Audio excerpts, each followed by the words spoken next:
Well. We finally learned a bit more about Leland and his interesting backstory. I'm not gonna lie, this one caught me off guard.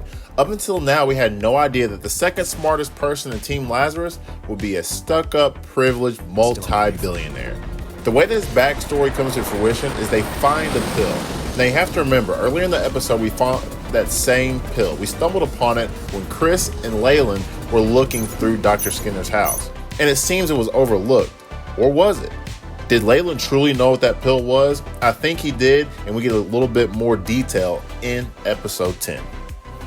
As we move forward, we see that Leland is a millionaire. His parents are both dead, and he is the successor to the Astor mansion. Now, we understand that the way that Hapna actually leaked, it was a complete and total mishap. How we find that out is there is some recovered footage from the explosion itself, from ground zero. We have two different forces who are trying to take Dr. Skinner into their custody, and something happens and they end up firing upon him. Well, the Hapna drug is inside of his suitcase, and it is an aerosol type of explosion. This goes into the air and kills everybody. Now, the way that this ties into Leland is because since Dr. Skinner was a philanthropist, since he was so smart, since he was the second coming of Einstein, he is going to go to a different type of hospital. The abbreviation is MOMS, Members Only Medical Society.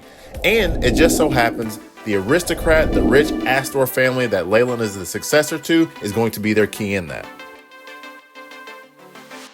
Now again, all of this is very quick pace. All of this is weird, and if you're not paying attention, you will miss this. It's very odd that somehow or another, this gets through the lens of Leland and his rich family. Not only that, but Leland himself is going to be the key to how they end up finding Dr. Skinner, or so we think. Inside of this hospital, since it's so low-key and nobody knows anything about it, we have to understand that that is their way in. So, newsflash, Dr. Skinner ends up getting a heart replacement, or does he die? As we see later on in the episode, it refers to him being a completely different person, and it's insinuated that after the accident, he comes back and he starts working on Hapna in a very different way. Now, this ties over to the other parts of the episodes and the other characters, of course, being our focal point, Mr. Axel. We also know that HQ has it out for him. The ops are on the way for Axel. But it's weird, because since everybody in the world got Hapna, but since Axel was incarcerated, he got a different version. He got a beginner's version. This version was altered, and it seems that he is going to be the key to Hapna. Everybody else in the trials died. He is the last remaining person. The way that this all ties in with Dr. Skinner is after he had his heart beat, after he had his heart completely replaced, obviously there was somebody who was tracking him the entire time, tracking his beats per minute, tracking to see his O2 levels and so forth. Those same people died with the Hapna exposure.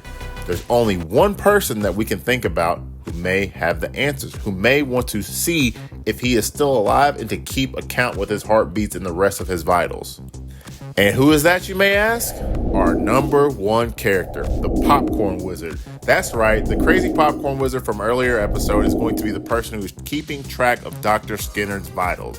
And as we saw earlier in the series, she is out in Pakistan. So the gang has to go back. They have to intercept her.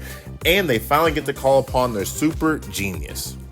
And the unsung hero, my number one, Elaine. That's right, the genius, the super hacker, the one who's been leading the way. She's finally going to get her due diligence. Her and Doug are going to travel alongside the rest of Team Lazarus to Pakistan, and she's finally going to get her rematch with the Popcorn Wizard.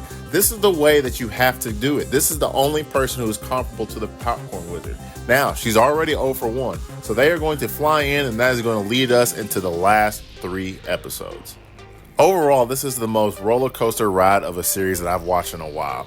As you saw in my earlier episodes, I hated it. I could not stand it. But these last 2 or 3 have been very, very well written. Episode 10, kind of slow. They're throwing a bunch of things at us. We're finally going to get the climax between Axel and his new rival. The one, the only, the agent. We're going to get Popcorn Wizard versus Elaine. And we have an idea of where Skinner may be. Somebody is going to be a hold of his heartbeat and his vitals, that being the Popcorn Wizard. So everything's finally coming to a tip. We're finally going to get the series finale that we've been waiting for, and I'm looking forward to it. But that's it for episode 10 on the Lazarus Review. You know what to do. Comment down below, and if you want to join the Discord, we're talking shit all day long. We're talking video games, anime. As you saw, I just dropped Castlevania Season 2. It was amazing, so make sure you click down below, and I'll see you guys on the next one.